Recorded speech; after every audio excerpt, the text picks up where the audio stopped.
बिस्मिल्लाहिर्रहमानिर्रहीम। Your trucks YouTube channel में आप सबका खुश आमदीद। तो एक शॉर्ट सा रिव्यू लेके आए हैं T3500 मज़दा गाड़ी का। ये आप देख सकते हैं, इसकी फ्रंट साइड माशाल्लाह से बहुत ही खूबसूरत और प्यारा ताज बना है। ये आप देख सकते हैं कितना खूबसूरती से काम किया गया है। केबन के ऊपर भी माशाल्लाह से डेकोरेशन की गई है। ये गाड़ी की फ्रंट स्क्रीन भी आप चेक कर सकते हैं, चमक पट्टी लगाई गई है। इसके अलावा ये आप गाड़ी का फ्रंट देख सकते हैं।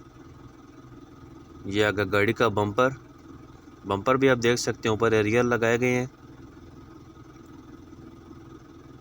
तो ये आ गई इस गाड़ी के केबन की लुक। माशाल्लाह से बहुत ही खूबसूरत और प्यारा केबन है गाड़ी का, ये आप देख सकते हैं। ये आ गई मोटर गार्ड पे स्टील। ये आ गया इस गाड़ी का फ्रंट टायर। 6 नट्टी गाड़ी है ये आ गई ओवरऑल गाड़ी की बॉडी। 18 फुट इस गाड़ी की बॉडी है, जिस पे आप देख सकते हैं चमक पट्टी का भी काफ़ी हद तक काम किया गया है। ये आप देख सकते हैं सारा काम चमक पट्टी का किया गया है।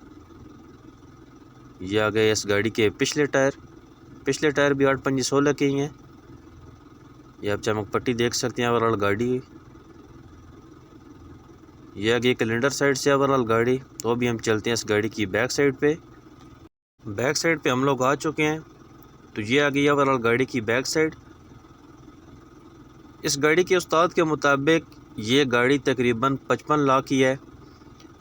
तो आपने कमेंट बॉक्स में लाजमी बताना है कि इस गाड़ी की मौजूदा कीमत कितनी होगी। शौकीन हज़रात लाजमी इस गाड़ी की कीमत कमेंट बॉक्स में बताएं। ये आ गई अंदर से गाड़ी। ये आ गई इस गाड़ी की सीट्स। ये आप देख सकते हैं झालर वगैरह लगाई गई है डैशबोर्ड पे भी। तो शौकीन हज़रात हमें इस गाड़ी की कीमत कमेंट बॉक्स में लाजमी बताएं। 2013 में इस गाड़ी का कंप्यूटराइज नंबर लगा है। तो अगर आपको वीडियो पसंद आए तो वीडियो को लाइक और हमारे चैनल को सब्सक्राइब कर दें। मज़ीद ऐसी वीडियोस देखने के लिए शुक्रिया।